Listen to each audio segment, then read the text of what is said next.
Mao Tse Tung me diz: devemos fazer uma política de controle de natalidade drástica. Filho único. Uau, que bacana. Deu pé no freio. De hoje em diante, cada família na China vai poder ter um único filho. Deu certo, né? Pô, a China até que freou bastante com isso. Só que agora tem mais homem que mulher. Muito mais. Por quê? Porque quando você trata seres humanos como gado, é isso que acontece, meu irmão. O ser humano não é gado, o ser humano pensa. Então você proíbe uma família de ter mais de um filho. A família, obviamente, tem toda uma tradição machista por trás dela. Aí vai ter um filho. Desculpa, menina, me livro. Menino, eu mantenho. Crianças, várias meninas jogadas em orfanatos, muitas mortas. Hoje falta mulher para casar na China.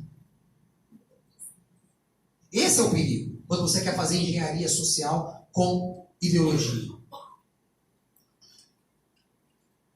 Você tem aqui alguns conservadores. Só um pouquinho.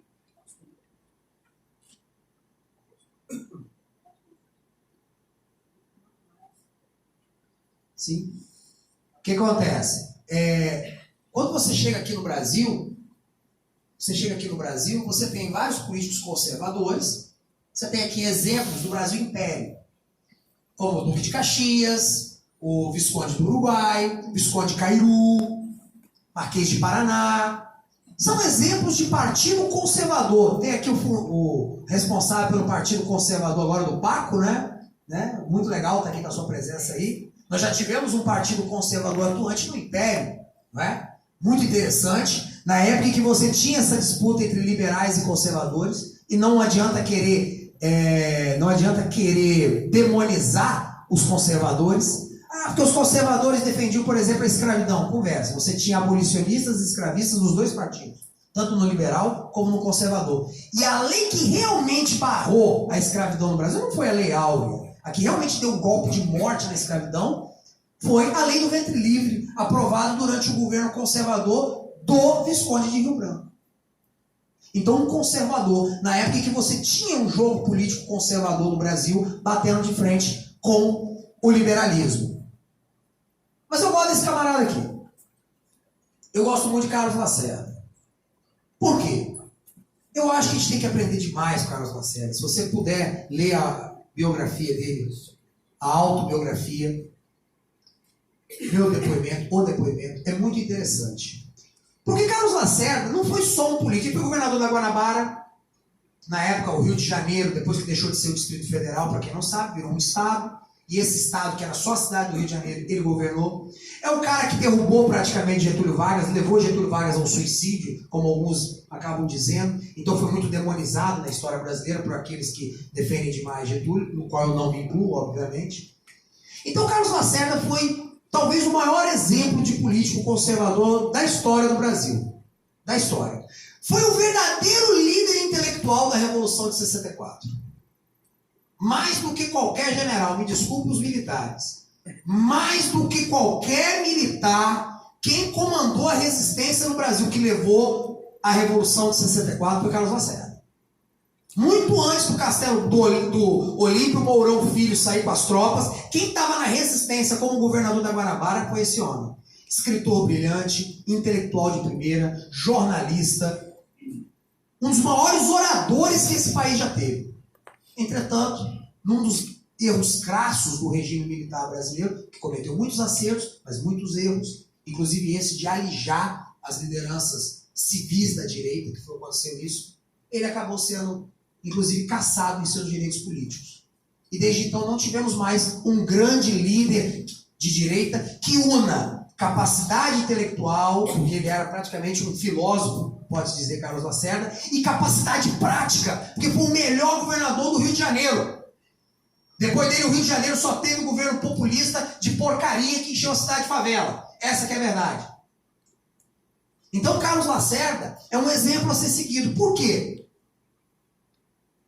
Porque nós fomos às ruas, a partir de 2013, depois de décadas de silêncio, a direita se reergueu graças às redes sociais, graças à internet, formou movimentos de rua e levou a vitória de Bolsonaro, nosso presidente. Não importa se você é um bolsonarista fanático, ou se você tem críticas, ou se você odeia o Bolsonaro. Não importa. O fato é, Bolsonaro é incontestavelmente o ponto de encontro da direita brasileira hoje. E acabou. Não tem. Se você é conservador, se você é de direita, não precisa nem ser conservador. Se você é minimamente de centro-direita, você tem que torcer para o sucesso dele. Porque se ele não for bem sucedido, os vermelhos voltam. Isso é fato. Agora, o que sobra para nós conservadores dentro de uma perspectiva de um governo Bolsonaro que está aí, que começou? Quais são as perspectivas? Bom, em primeiro lugar, uma coisa otimista. Ascensão. O conservadorismo está em ascensão. Está em ascensão nas escolas, está em ascensão nas ruas, está em ascensão no centro, está em ascensão na mídia. Quando você vê lá o prefeito do Rio cortando verba do carnaval, da marcha LGBT, acabou a rua dos artistas, né, como a gente viu. Você está vendo uma ascensão conservadora? Está em ascensão. Mas aí nós temos os riscos. Primeiro lugar, primeiro risco, o conservadorismo ser engolido pelo liberalismo. Esse é o risco. Esse é o risco. Isso já aconteceu antes? Deixa eu só pular isso aqui. Está vendo todos esses líderes? Muito diferentes entre si. Totalmente. Mas todos eles podem ser considerados, de uma maneira ou de outra, líderes conservadores. Churchill, líder da Inglaterra na Segunda Guerra Mundial, um gênio, grande estadista. Salazar, muito injustiçado nos livros de história, para mim, o maior governante da história de Portugal. Conseguiu, o cara que consegue a proeza de livrar o país dele da praga socialista e liberal, que consegue a proeza de manter o país dele neutro numa Segunda Guerra Mundial, em que laços ligavam ele aos dois contendores principais da Alemanha e Inglaterra. Ele conseguiu a neutralidade. E na hora que morreu, e depois o regime dele foi derrubado, tinha mais de $1,5 bilhão de dólares em ouro no Banco de Portugal. Esse cara não era tão ruim como se diz. Franco, esse é mais difícil de defender, porque esse aí matou gente pra caramba. Esse aí deixou Pinotinho no chinelo. Mas é um conservador. Da maneira dele, não estou assinando embaixo de nenhum desses governantes, só estou dizendo que a maneira deles, todos eles defenderam coisas do conservadorismo também, misturado com algumas ideologias. Reagan, que é do Partido Republicano, que seria uma espécie de conservador americano, embora, eu sei, tem muita coisa no meio ali. Mas tá, vamos botar ele aqui. E Margaret Thatcher, que é do Partido Conservador Britânico, a Dama de Ferro. Todos esses homens, à sua maneira, salvaram seus países. Em algum momento. Seja da guerra, seja do colapso econômico. Todos eles. Entretanto, com todos esses políticos conservadores, a longo prazo a gente pode dizer que o conservadorismo perdeu. Olha os países aqui. Espanha, Inglaterra, Portugal, Estados Unidos. Algum deles hoje pode ser colocado como um exemplo de força dos valores conservadores? Nenhum. A Inglaterra está virando puxadinho do Oriente Médio também, está com o prefeito muçulmano em Londres. Nada contra o islamismo, mas é a invasão. Portugal está indo no mesmo caminho, a Espanha também está na mão do socialismo hoje. Os Estados Unidos estão aí com o Trump, mas o Trump perdeu na eleição direta. Ele ganhou no colégio eleitoral, então quer dizer o quê? Mais da metade dos eleitores americanos não são claramente conservadores, como se pensa. Ele só ganhou devido às peculiaridades do sistema federativo eleitoral americano. Então, peraí, o que deu de errado? Esses conservadores salvaram seus países para depois entregar na mão do inimigo? Sim, foi isso que aconteceu. Foi isso que aconteceu. Porque os conservadores conseguem uma coisa que os liberais não conseguem e os socialistas conseguem. O que os socialistas conseguem e nós conservadores conseguimos? E no âmago, e no sentimento. Vamos ser sinceros, quem é que vai levantar a bandeira na rua pela reforma da Previdência ou pela redução do Estado? Ninguém faz isso. Você não vai para a rua por isso, não vai. Um ou outro pode ir. Agora, como que você chama a multidão para a rua? Por uma pauta incisiva em cima de valores morais, em cima da defesa da família, em cima da proteção das crianças, pela mudança das leis penais, toda a pauta conservadora. A pauta liberal não chama ninguém para a rua. E quem percebeu isso foi o MBL. Quem percebeu isso foi o MBL. O MBL, no discurso dele, não ia chegar a lugar nenhum. Teve lá algum crescimento, mas quando eles viram o rumo do Brasil, que não era o rumo liberal, que o povo brasileiro queria acima de tudo, o povo brasileiro quer o livre mercado, entenda o que eu estou falando. O povo brasileiro quer redução do Estado, quer o livre mercado, quer redução de impostos, quer uma economia sã. O que o povo brasileiro não quer é o pacote liberal inteiro. O individualismo extremado. O meu corpo, minhas regras. Isso o povo não quer. Então o que os liberais brasileiros fizeram? Abraçaram a pauta conservadora. MBL, alguns membros do Novo, começaram a fazer um não, porque até votar no Bolsonaro na reta final se juntaram. Então o que está acontecendo? Nós chegamos ao poder. Bolsonaro é conservador. Tem toda uma ala conservadora junto com outras alas que estão no governo. Qual é o risco? Cenários. Cenário liberal reformista. Vamos falar agora de futuro. O risco é o seguinte: o governo Bolsonaro está com um brilhante ministério. Cara, é isso que mais me dá esperança hoje. O ministério do Bolsonaro é fantástico. É o melhor ministério da história do Brasil. Palmas para o ministério Bolsonaro, por favor. É o melhor ministério que tivemos no Ministério dessa qualidade. Tarcísio, Damares, Weintraub, o Guedes, o Moro. É um time estelar. E é o setor que hoje mais avança em termos de agenda. Guedes é um herói para mim. Só que ele é liberal. Que fique claro. Moça. Não. Quero tirar o direito das criancinhas. Acabar com a Previdência. Guedes é um herói. Em vários aspectos. Só que ele sempre deixou claro que ele é liberal. Ele é liberal. E nós queremos ele mesmo assim. Porque ele é o melhor ministro da economia que o Brasil poderia ter. Show, e ele está fazendo o dever de casa dele. Qual é o dever de casa dele? Botar a economia nos eixos, com o livre mercado, redução dos impostos, redução da carga, reconfigurar o pacto federativo. Show de bola, acima e embaixo. O problema é nós não acompanharmos ele. É a agenda dele avançar sozinha e as outras ficarem paradas. E aí o que aconteceu? Aconteceu com o Brasil, o que aconteceu na Inglaterra. Margaret Thatcher, ministra conservadora, chegou ao poder, enfrentou sindicatos, quebrou monopólios, salvou a economia britânica. Para depois o quê? Os sucessores dela enfiar a Inglaterra dentro da União Europeia, abrir as portas do país à imigração, e enfim, virar a economia, para depois chegar até o Partido Trabalhista ao poder novamente. É isso que aconteceu. Essa é uma possibilidade do governo Bolsonaro.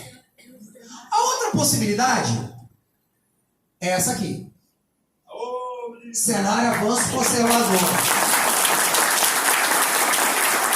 Grande Olavo. Eu botei o Olavo aqui não dizendo que só ele é conservador no Brasil.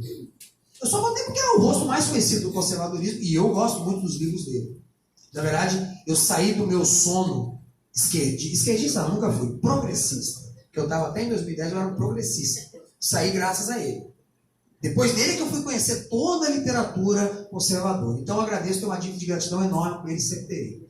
Eu botei ele aqui porque nós podemos também ter um avanço conservador. Junto com o Guedes, nós conseguimos avançar outras pautas. Aí vai depender de reformas no Congresso, vai depender do quê?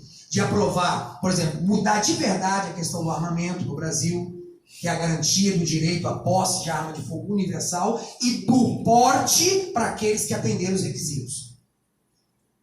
Mudar de fato o Código Penal brasileiro, precisa mudar. Quebrar o monopólio, o absolutismo do poder do governo federal. Então eu espero que o Weintraub está fazendo coisa boa na educação, mas enquanto ele não entrar de sola nos parâmetros curriculares nacionais e na LDB, vai ficar devendo.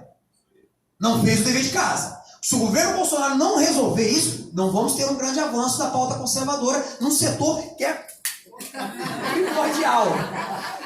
primordial, que é o avanço conservador. Outra possibilidade.